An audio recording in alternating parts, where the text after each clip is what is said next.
I think it's important to consider how important the Pacific has been for the expansion of American empire. And Hawaii was one of the first casualties in 1893 when U.S. troops invaded and occupied the sovereign kingdom of Hawaii to establish a forward base that enabled the U.S. to defeat Spain in the Spanish-American War and then acquire its colonies in the Philippines and Guam and also Puerto Rico and Cuba. And that sets up another conflict with Japan during World War II, in which the United States emerges as a global power with nuclear capabilities and acquires new colonies in the Marianas, Marshall Islands, and Okinawa. So we see the legacy of that history played out. And America has always considered the Pacific, similar to Latin America, as its own domain, its special domain. And they call it the American Lake. And that's what we're struggling against, is that idea that the U.S. has this dominion and without consideration for the peoples and the human rights of people in that area. So right now we are seeing that the Asia Pacific is even becoming more important with the rise of China, and the U.S. sees China as its main strategic competitor.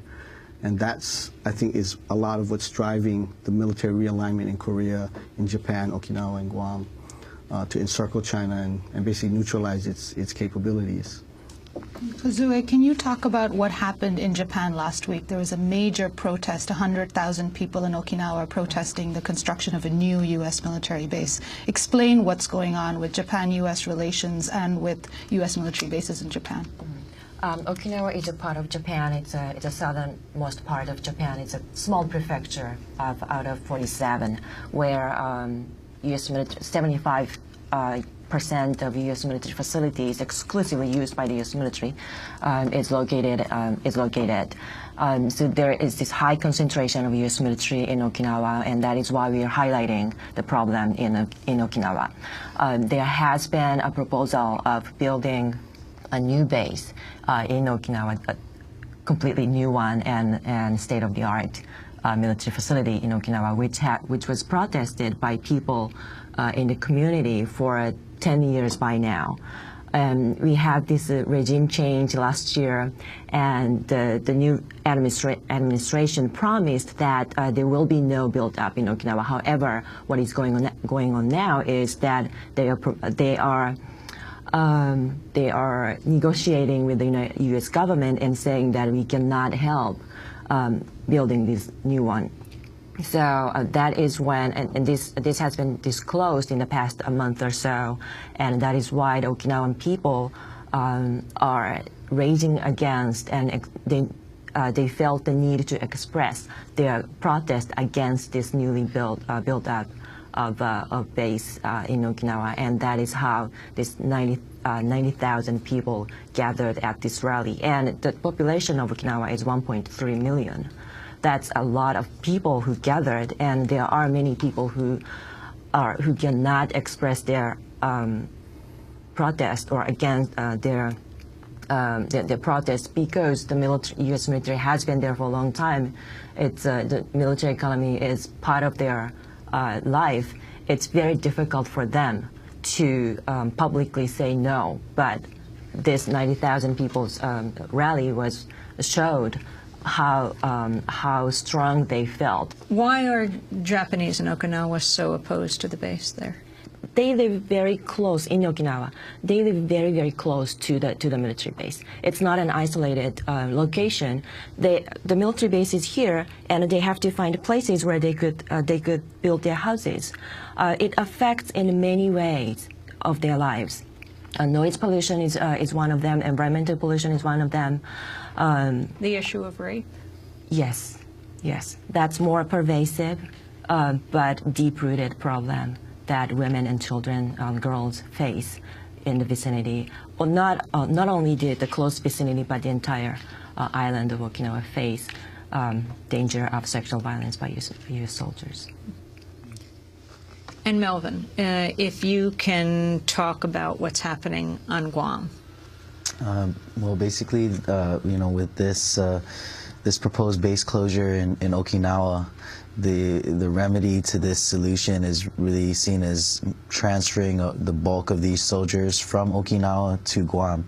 and that's kind of where we come in. You know, there's been a lot of debate about where these Marines should go, and you know, the United States attitude towards this is that, you know, Guam is a territory. You know, they see Guam as sovereign U.S. soil, and it allows them freedom of action, which is one of the major pieces of, or major factors in why they chose Guam, because it allows them to basically operate without having to deal with a foreign government. And so they plan to move 8,600 Marines from Okinawa to Guam, plus their 9,000 dependents. They also include an Army ballistic missile defense system, which will bring an additional 600 Army soldiers. And they plan to dredge 71 acres of coral reef in Apra Harbor in order to make room for a nuclear-powered aircraft carrier. They also have plans to acquire 2,200 additional acres of land, and they already own about a third of the island. And keep in mind, Guam is only about 31 miles long and 7 miles wide in the narrowest point. Our population is a little bit over 170,000 people, and the military predicts that at the peak year of the buildup, we will expect a population boom of about additional 80,000 people. So 50% increase almost. Basically.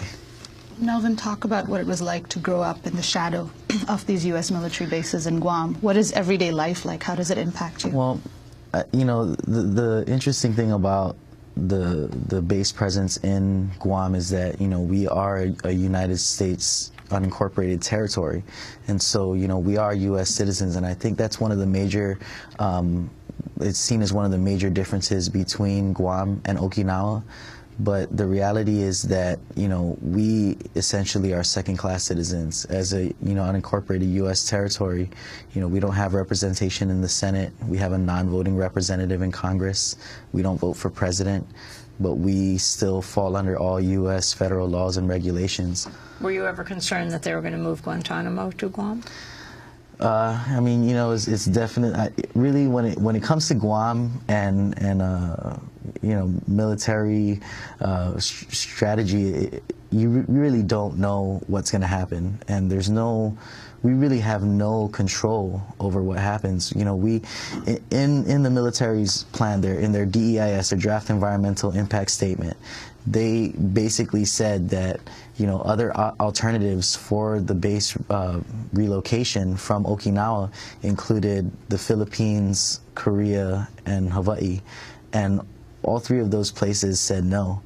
But nowhere in the document does it say that we ever had the opportunity to say no. And that's kind of, you know, that's pretty much the climate in Guam, is that, you know, we basically are forced to accept whatever it is that the United States federal government and the military decides to do. How did the U.S. come to incorporate Guam as a territory of the United States? Guam was purchased by the United States from Spain through the Treaty of Paris. So Guam actually was technically owned by the United States before World War II. Now, during World War II, we were when the Americans got word that Japanese had bombed Pearl Harbor and that they were invading, you know, they basically left. They abandoned Guam, and we were occupied then by Japan for 2 years. And then the United States came back to reclaim Guam, and they basically carpet bombed the entire island. And more people, you know, a lot of people kind of look at the personal struggle, you know, in Guam during the Japanese occupation, you know, where we were victimized and, you know, killed brutally. You know, a lot of, even my family, my grandfather's brother was executed for smuggling food into prison to feed their families who were starving. They made him dig his own grave and killed him. This was World War II? Right, and this is during the Japanese occupation. And so, you know, a lot of folks look at this, you know, this occupation as a very, it's a very sensitive issue. And so in a lot of ways, you know, the Americans were seen as the liberators. But what a lot of people don't know is that more people died in the reclaiming of Guam than in the entire 2-year occupation of Guam by the Japanese. And so, we have this kind of dual identity, this sense of, being an indigenous person from Guam, being an indigenous Chamorro, and having loyalty to the United States, and that generation is still alive and well, and there's still a lot of folks who really feel loyal to the United States. But in a lot of ways, we don't have the same rights as other Americans. And that's something that's really important in the discussion between Guam and Okinawa. A lot of folks kind of see Guam as being America. When they look at the bases in Okinawa, they think, this is an American problem, and these bases should be sent back to America. And so they look then at Guam and Hawaii as being America. And so, this is the alternative. But, a lot of folks don't realize, what our political status is and the struggles that we face within the political system. And so, this is not just a simple thing of saying, okay, this is America, let's move them there. The people of Guam want them, and the reality is that there is a lot of resistance to this buildup, and it is going to impact us in so many different ways, socially, culturally, environmentally, financially, and, it's not just a simple transfer. And Kyle Kajihira, I want to bring you back into the discussion. Talk about how this political realignment works in Hawaii. What does it look like from there? And also talk about the environmental impact of these bases. Right. Well, since September 11, we've had the largest military expansions since World War II. The military seized about 25,000 acres of land in order to station their Stryker Brigade in Hawaii, and these troops are being trained to deploy to Afghanistan and Iraq. So we have, this dual role in Hawaii of being a victim of the American empire and also an accomplice in the building of that empire. And so we're addressing both problems. The environmental impacts of the military are enormous in Hawaii. We have, we would argue that the military is the largest polluter, with over 828 contamination sites identified. In Ke'awalau o Pu'uloa, which is the original name of Pearl Harbor, once the food basket for Oahu with 36 fish ponds is now a toxic Superfund site. More than 750 contamination sites, and we can't, eat from this life-giving treasure that's there. And so these are some of the manifestations that are not apparent on the surface. And even economically, with the economic influx that comes in, of course, certain people get paid, but others pay the price. And it's usually the native peoples who lose land, who are forced out of their housing because of the rising cost of living. And we have a growing homeless population on the beaches, mostly native Hawaiians living in tents. Meanwhile, thousands of acres of military land are just across the street. Explain how many U.S. military personnel are in Hawaii. There's approximately 44,000 active duty troops in Hawaii, with another 56,000 dependents. And if you add in the retired military, it brings the military population to about 17% of our total population. So we're one of the most militarized states. Also, I think it's important to realize that the military has this, the impact on the environment and culture is tremendous. Native Hawaiians need a relationship with their land. The Aina is a life-giving ancestor. And so when you put up fences and you take away so much of the land from the Hawaiian people, you're causing a disintegration of their cultural identity. And we see this on Oahu especially, where 22.4% of our island is under military occupation. Almost a quarter. Almost a quarter, yeah. How do nuclear weapons fit into this picture? Well, Hawaii was one of the key command centers for U.S. during the Cold War. We had nuclear weapons stationed there. We still believe that some are being stored in facilities near Pearl Harbor in the West Loch area. They used to be in a gulch in Waikele. But much more, Hawaii has become the command center. If you can imagine Hawaii as the head of an enormous octopus. And the tentacles are strangling Okinawa and Guam and the Marshall Islands and Korea. We have the nerve center right there in Halawa Heights above Pearl Harbor. And when you cut off the arms of an octopus, it grows back unless you take care of that head. And we see that in the Philippines, where the People's Movement got the bases out, but it's coming. The military is coming back in the South under the guise of counterinsurgency. So we have to deal with it not on a not in my backyard case by case basis, but I think we have to look at it as a whole. What is going to bring real peace and security to our region, and we think that's going to be based on people's solidarity rather than hegemony. How have things changed, if at all, under the Obama administration? That's right. You come from his birthplace. That's Kyle. right. That's right. He wouldn't meet with us when we went to visit him. In some ways, it's made it harder for the progressive movement because people assume that things are getting better, and yet with a Democratic-controlled Congress and the White House, there's more military funding coming into Hawaii and the Pacific without the ability to counter that. And Senator Inouye is now the chair of the Defense Appropriations Committee for the Senate. And so he controls the money for the military, and that's a lot of what's affecting us. It's affecting Okinawa and Guam. There's the push and pull of geopolitical strategy and the pull of self-interest and economic benefit. It comes down. So the earmarks and military pork is a big part of what's driving the buildup, I think. And in the case of Guam, we see many contractors from Hawaii going over there to eat out of that trough. And it's really sad to see our own people, benefiting on the destruction of another people's land. Melvin Juan Pat Borja, the vote that just took place in Congress around, well, everyone talked about it as the Puerto Rico vote. That's H.R. 2499. Guam Congressmember Madeline Bordallo said H.R. 2499 is not just important for the people of Puerto Rico.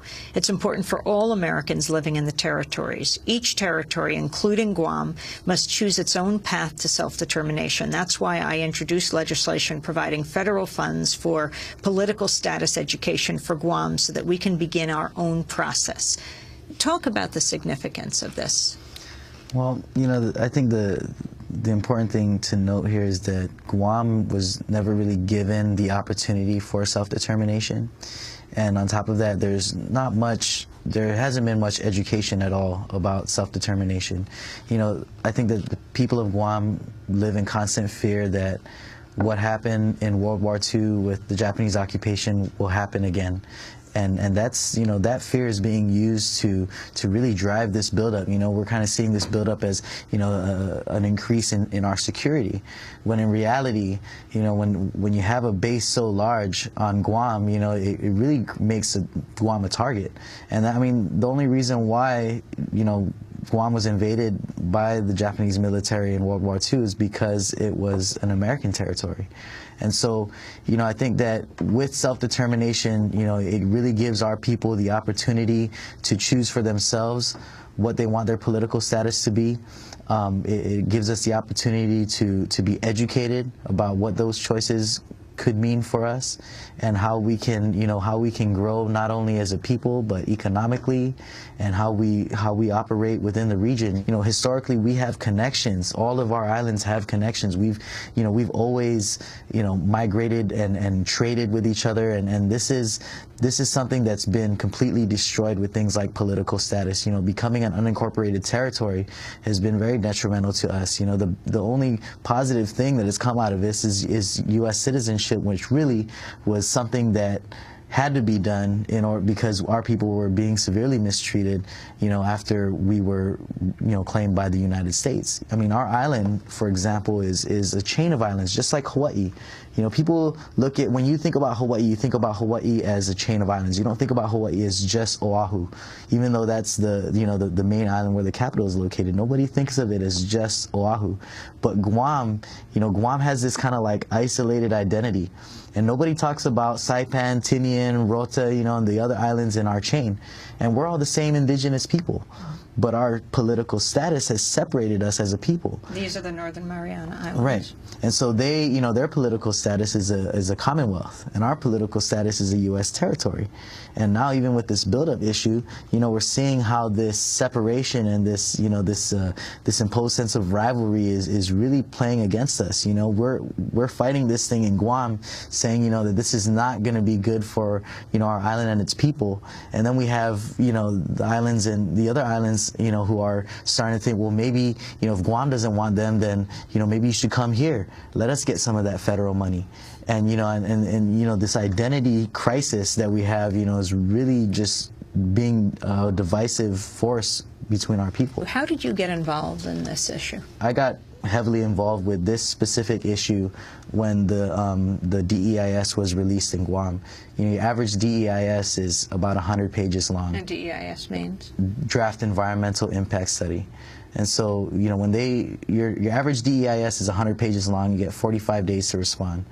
A lengthy DEIS is 350 pages long, and you get usually 90 days to respond. Our DEIS for this Guam military buildup was 11,000 pages long, and we were given 90 days to respond. And so, you know, when this document was released, you know, we started off just, you know, simple protests. You know, we were just upset. We didn't really know what to do, and so eventually, you know, we figured, you know, the average person on Guam is not going to read 11,000 pages, and we really felt like this was deliberately done to us so that we wouldn't read it, and so that we wouldn't know what was going on, and so that we would just accept the things that were being fed to us in the media, the things that were being fed to us by, you know, JIGPO, the Joint Guam Program Office, who's overseeing this move. And what we did was we decided, you know, let's put together a bunch of folks and let's split this thing up and let's read it, let's do our homework, and let's disseminate the information to the people. And, you know, the more that we read and the more that we understood what was really going to happen in Guam and how it was really going to affect us, you know, the more outraged we became. And you know, slowly but surely the community, you know, started to come around and started to see that this is not just going to be this economic stimulus. You know, this is not going to be something that's just going to bring all these great jobs to Guam and cure the poverty in Guam. You know, this is something that's going to, you know, really impact us. I mean, the U.S. EPA just reviewed the DEIS, and they gave it the lowest possible rating that a DEIS can receive. They labeled it environmentally unsatisfactory, and they said that the buildup cannot go on as planned. They said that our water system can't handle 80,000 people, that we won't have enough water for the additional population. Our wastewater system can't handle it, and that we risk contaminating our freshwater lands with runoff and other problems, you know, dealing with the impact that it will have on that wastewater system. So, I mean, you know, the more that we became aware of the issues facing Guam with this specific, you know, buildup, the more the community has started to mobilize and really, you know, take action against it. You're here in New York for a conference that took place over the weekend, the International Conference for a Nuclear-Free, Peaceful, Just, and Sustainable World. But how are you organizing the islands? Well, there's a new network that formed in 2007 in Ecuador, the International Network for the Abolition of Foreign Military Bases. And so our islands were part of that gathering, that historic gathering, and it's created new opportunities for us to network and build solidarity. So, for example, when the Okinawans demonstrated a few weeks ago, there were demonstrations in Japan, in Hawaii, in Washington, D.C. Folks are starting to mobilize in new ways in support of the Chamorro struggle, and the Okinawans and Chamorros and Hawaiians are supporting each other, which is, you know, a new development, I think. And it's causing Okinawans to also question their political line. They can't say go to Guam, go to Hawaii anymore. We have to talk about the region and what's going to bring peace and security for all of us.